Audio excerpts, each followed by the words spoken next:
নমস্কার। Unique astrology YouTube চ্যানেলে সকল প্রিয় দর্শক বন্ধুকে অনেক অনেক স্বাগত জানাই। আজকের এই আলোচনা ভেরি ইম্পর্টেন্ট। আপনি যখন একটা গৃহ নির্মাণ করবেন, একটা বাড়ি তৈরি করবেন, তখন আপনার বাড়ির টয়লেটটা আপনি কোন দিকে করবেন, খুবই ইম্পর্টেন্ট আজকের এই আলোচনা। এই টয়লেট যদি আপনার ভুল দিকে প্লেসমেন্ট হয়, তাহলে আপনার জীবনে বিশেষভাবে, আমি আবারও বলছি, বিশেষভাবে সমস্যা কিন্তু নিয়ে আসবে।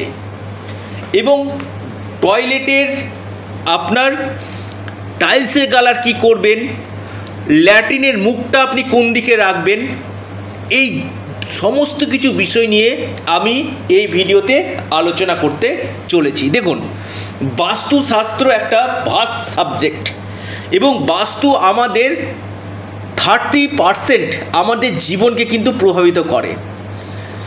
এই টয়লেট কিন্তু আগেকার দিনে কিন্তু অনেক দূরে কিন্তু ছিল, অর্থাৎ রাজরাজার আমলে টয়লেট কিন্তু বাড়িতে কিন্তু ছিল না, কিন্তু এখন মডার্ন যুগে টয়লেটকেও কিন্তু বাড়িতে নিয়ে আনা হয়েছে এবং তার কিছু বাস্তু নিয়ম মেনে সেই টয়লেটকে কিন্তু স্থাপন করা উচিত। বাস্তু বিরুদ্ধ যদি টয়লেট হয় কি না, তাহলে সমস্যাটা কিন্তু 3 গুণ কিন্তু বৃদ্ধি করবে। তাই যারা বাড়ি তৈরি করছেন, অবশ্যই আগে আপনারা বাস্তুশাস্ত্র মেনে আপনারা টয়লেটটাকে নির্মাণ করুন। তাতে কি হবে, আপনাদের হেলথ, আপনাদের মানি, আপনাদের কর্ম, সমস্ত কিছু কিন্তু নির্ভর কিন্তু করবে।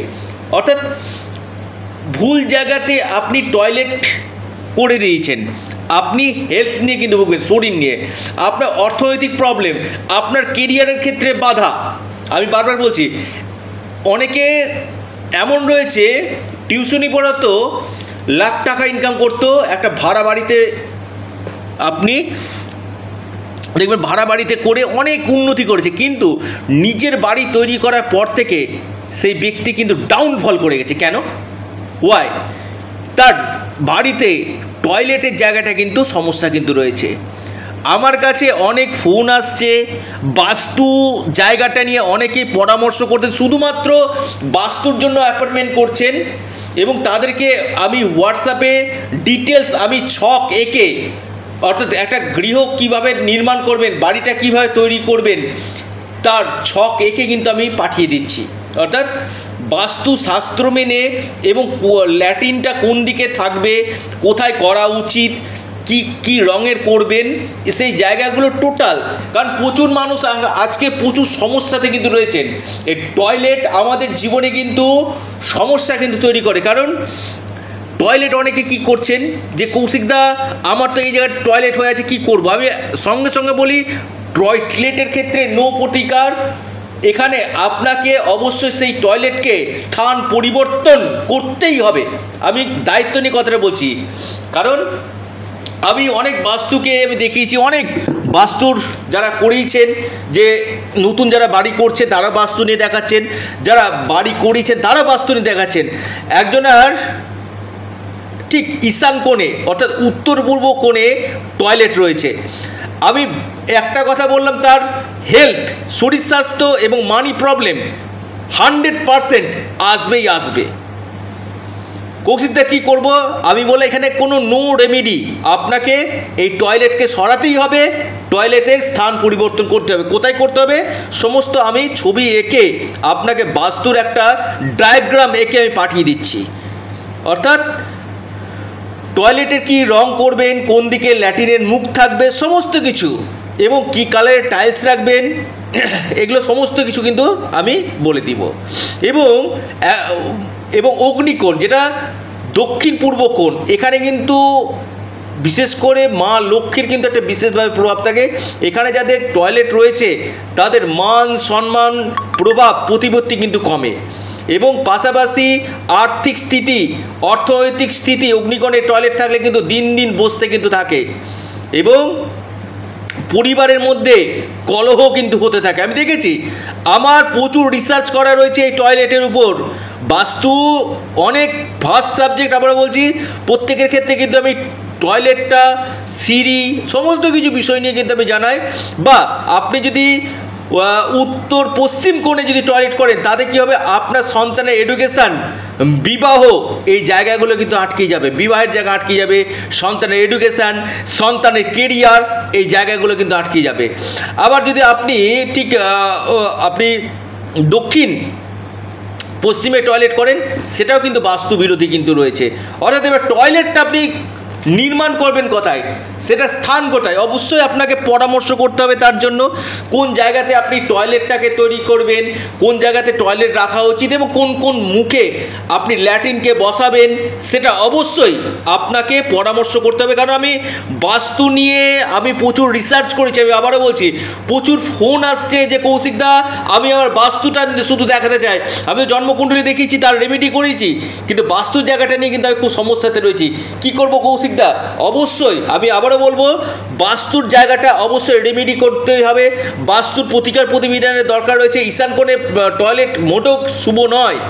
এবং আমি আবারও বলি, টয়লেটের যে আপনি যে রংটা করবেন, বেসিক্যালি লাল কোনো টাইলস লাগাবেন না এবং টয়লেটে আপনি কোনো মার্বেল লাগাবেন না, প্রথম কথা। এবং টয়লেটে আপনি সবসময় নিট অ্যান্ড ক্লিন রাখার চেষ্টা করুন, অর্থাৎ সবসময় টয়লেটকে পরিষ্কার পরিচ্ছন্ন রাখবেন। টয়লেটে যেন কোনো দুর্গন্ধ না থাকে, সবসময় একটা পরিষ্কার পরিচ্ছন্ন। এবং টয়লেটের যে দরজাটা রয়েছে কিনা, কারণ এটা থেকে তো নেগেটিভ এনার্জি বেরোয়, সবসময় টয়লেটের দরজাটা আপনি লাগিয়ে রাখবেন। পাশাপাশি টয়লেটের, আমি আবারও বলছি, টয়লেটে আপনি কোনো সময় ফাঁকা বালতি, খালি বালতি কোনো সময় রাখবেন না। আপনারা অনেকে টয়লেট গিয়ে ফাঁকা বালতি রেখে দেন, আপনারা কোনো সময় ফাঁকা বালতি রাখবেন না, খালি বালতি রাখবেন, তাতে কিন্তু সমস্যা আসবে। তো এই জায়গাগুলো কিন্তু বিশেষভাবে দেখা দরকার। এবার এই যে ল্যাট্রিনটা যে রয়েছে, ল্যাট্রিনের মুখটা কোন দিকে থাকবে, অবশ্যই আপনাদেরকে পরামর্শ করতে হবে। আপনি টয়লেটটা কোথায় আপনি বসাবেন, টয়লেটটা আপনার ঘরে কোন জায়গাতে স্থান রয়েছে, তার জন্য আপনাকে অবশ্যই পরামর্শ করতে হবে। অর্থাৎ যারা বাস্তু সংক্রান্ত যে কোনো বাস্তু বিষয়ে, আপনার কিচেন, আপনার সিঁড়ি, টয়লেট, আপনার বেডরুম, লিভিং রুম, ডাইনিং, সমস্ত কিছু আপনার কোন দিকে করবেন, আপনি বাড়ির রংটা কী করবেন, আপনার বেডরুমের কালারটা কী করবেন, অবশ্যই আপনারা যোগাযোগ করতে পারেন স্ক্রিনে দেওয়া হোয়াটসঅ্যাপ বুকিং নাম্বারে। এটা সম্পূর্ণরূপে অনলাইন সার্ভিস এবং সম্পূর্ণরূপে পেড সার্ভিস। আমি বেশ কিছু বাস্তুর কিন্তু প্রতিকারগুলো আপনাদেরকে হোয়াটসঅ্যাপে দিয়ে দেবো। আমার সাথে যারা বাই টেলিফোনে কথা বলছে, কারণ প্রচুর বুকিংয়ের চাপ রয়েছে, আবারও বলছি প্রচুর বুকিংয়ের চাপ রয়েছে, অবশ্যই যারা অ্যাপয়েন্টমেন্ট নিচ্ছেন একটু সময় দিতে হবে। এবং যারা নিজস্ব ব্যক্তিগত জন্মছক যারা দেখাতে চাইছেন অবশ্যই দেখান, কিন্তু পাশাপাশি যারা বাস্তু দেখাতে চাইছেন অবশ্যই আপনারা বাই হোয়াটসঅ্যাপে আপনারা কিন্তু আমার সঙ্গে কথা বলতে পারেন বাস্তু নিয়ে। এবং সেখানে আমি আপনাদেরকে একটা ডায়াগ্রাম করে দেবো, যেখানে কোথায় কোন জিনিস থাকবে ডিটেলসটা কিন্তু আমি আপনাদেরকে জানাবো। এবং আমি একটি কথা বলি, আপনার যে বাস্তু রয়েছে কিনা, বাস্তু দেখা যাচ্ছে অনেকে কি করে, টয়লেটের উপর কিচেন রুম, বা এই জায়গাটা খুবই খারাপ, বা কিচেন রুমের উপর টয়লেট অনেকে করে দিচ্ছে দোতলাতে। এগুলো করবেন না। টয়লেটের যে রিজার্ভারটা রয়েছে যেন আপনার ঠিক বাড়ির ডাইনিংয়ের মধ্যে যেন না আসে, রিজার্ভারটা ওই টয়লেটের মধ্যেই কিন্তু যেন থাকে। অর্থাৎ বেশ কিছু এফেক্ট আমাদের টয়লেট কিন্তু জীবনে দেয়। আবারও বলি, টয়লেটের দরজাকে সবসময় বন্ধ রাখবেন এবং টয়লেটকে সবসময় পরিষ্কার পরিচ্ছন্ন নিট অ্যান্ড ক্লিন রাখার চেষ্টা করবেন। আপনারা অবশ্যই যারা পরামর্শ করতে চাইছেন বাস্তুর ব্যাপারে, অবশ্যই আপনারা স্ক্রিনে দেওয়া হোয়াটসঅ্যাপ বুকিং নাম্বার আপনারা যোগাযোগ করুন এবং তার সঠিক রেমেডি আপনারা করুন, নিশ্চিত রূপে লাভ পাবেন। পাশাপাশি আবারও বলি, আপনারা ইউনিক অ্যাস্ট্রোলজি ইউটিউব চ্যানেলটিকে সাবস্ক্রাইব করুন এবং ভিডিওটি ভালো লেগে থাকলে প্রচুর শেয়ার করুন। এবং যারা পরামর্শ করতে চাইছেন, অনলাইন কনসালটেন্সি করতে চাইছেন, অবশ্যই আপনারা স্ক্রিনে দেওয়া হোয়াটসঅ্যাপ বুকিং নাম্বারে মেসেজ করুন। এটা সম্পূর্ণরূপে অনলাইন সার্ভিস এবং পেড সার্ভিস। নমস্কার, ধন্যবাদ।